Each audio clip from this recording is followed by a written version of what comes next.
and welcome back to the channel. Today we're going to be talking about episode 2 of series 4 of Lower Decks, which was called I Have No Bones, Yet I Must Flee. So there we go. I'm glad you said it because I couldn't get that mouthful out properly. I would have fluffed it completely. So this episode had a nice three-way of plots going on, didn't it? We had a combination. Mariner on the menagerie, or a menagerie. Yep.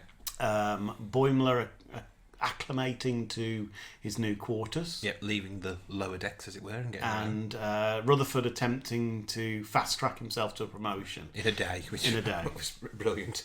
So yeah, this one I had quite a few laugh out loud moments. Yes, well, starting straight away with Shax and oh god, the Troy and Crusher aerobics. Yes, I was going to say, yes. The fact they had them in the exact Shax same outfits, doing the exact same, for Shax and Ransom, doing the exact same poses and everything was just spot on and not something I ever expected to see. I absolutely howled as soon as I saw that. Yeah. And I just, at first I was like, what's the point in this? But, like, not in a bad way, but it's like, I get the comedy laugh of it. And then I'm like, oh no, they're exercising together. They're talking. I love the way that they're talking about his romance, and he's like, she hides under the bed, and he said, if you tried calling her and like scratching the bed like you would with a cat. And I was that's brilliant. But then obviously Mariner overhears the conversation of him saying that she won't be my problem much longer, but she jumps to a conclusion, doesn't she? So I was going to say, she's got it all wrong. Yeah, so she decides she's going to get demoted and goes out of her way to be insubordinate, and it's assumed early on, isn't it, that she's let one of the creatures in the menagerie go. Yes. A nice little cute one called... Yes. One you can do because you love the... MOOPSY! The MOOPSY. Which I'm really looking forward to the plush toys at the next convention. Yes. I'm so having a MOOPSY. Yes, because they go... It needs to make the noise, though. It needs to be touch activated to make the sound effect, and I'll drive it. They've got the triples. Well, exactly. So MOOPSY can't be far behind. But yeah, because they go over to this menagerie because they're going to rescue the humans that always seem to get trapped in these menageries. Wrongly imprisoned. Which I thought was quite a good joke, considering probably last time we saw a menagerie on Star Trek was menagerie in the original cage. Yeah. That's what it reminded me of. Yeah. But the guy that owns menagerie is quite reasonable about it, isn't he? He's like, I'm sorry. There's no issue there until the MOOPSY is released, which is revealed to not be quite as cute as it seems, since it drinks bones. Bones, yes.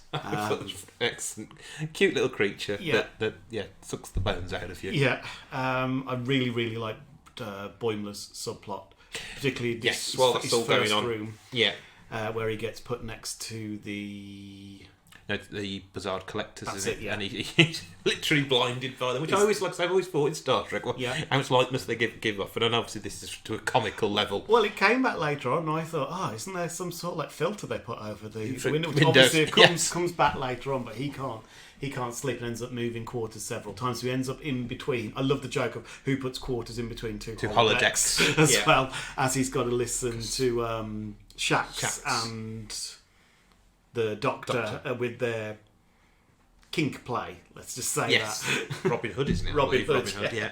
And which their plot line, whenever it comes back around, is always a good laugh. Shax and they're funny. It's every season as well. They're in the holodeck doing something. Yeah. They were doing the noir bank robbery. Yes, that's right. Yeah. So they've done quite a few with that. But yeah, it's just comical. He's pushing the bed across the room to one end to the other.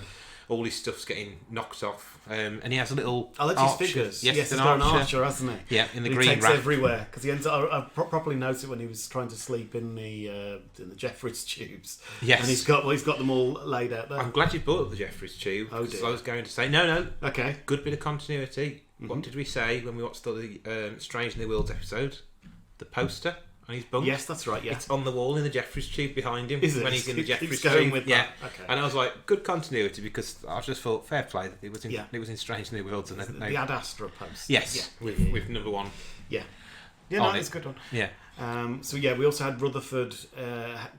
I can't remember the name of the crewman that he's. I can't now, and it's going to bug me, but I'm sure we can put it up on the screen or something. But he's in competition with that seems to be doing all of his ideas. I thought there was going to make more of that. That's one thing I might mark this down a little for. I thought there was going to be an actual like a plot line, like he'd maybe hacked into his implant, and so he was taking his ideas, seeing what he's doing, or gathering his ideas or his logs or something. Because it just seemed very coincidental, the fact that every idea that that had he'd already done straight away. So I thought they were going to make more of a plot of that. I do expect to see him come back though. Oh, I do. End, yeah, he was proper seething, wasn't he? Yeah, exactly.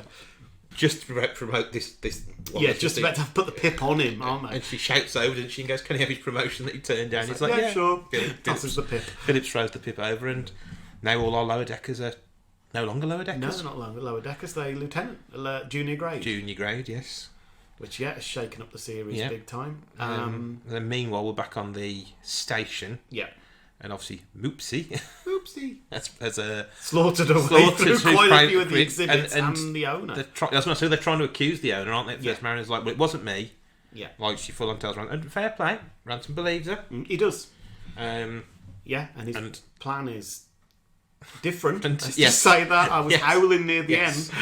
So, yeah, he comes across the plan that teeth contain bone. So he punches him in the face. So he asked Mariner to punch all of his teeth out. Yeah. Which they use as like a breadcrumb trail to get going off around to get the MOOPSY back into its container where it's revealed that it's actually the humans that were messing around that ended up letting it free in the first place.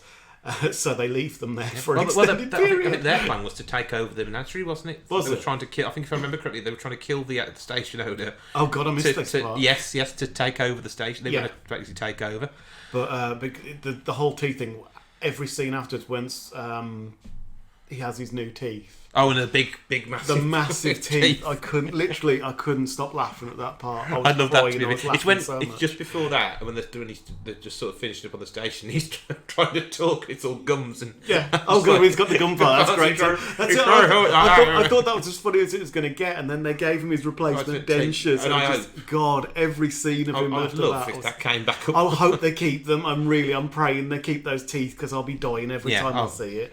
He's just beaming smile. I thought it was a good fun episode, and it's got a quotable villain. I think the MOOPSY is going to go on to be. They're going to be able to top that. Much bigger. It's going to be the new Badgie, I swear. Yes. Well, I think they thought, what cute cuddly creature can we come up with? We've had tribbles. But it looked like a Pokemon. Which I said this. Yeah, it did look like a Pokemon. But yeah, so what would be your? Is it going to be my turn? I think it's your turn this time. I went first. I think I'm going to go the same as last time. A 4.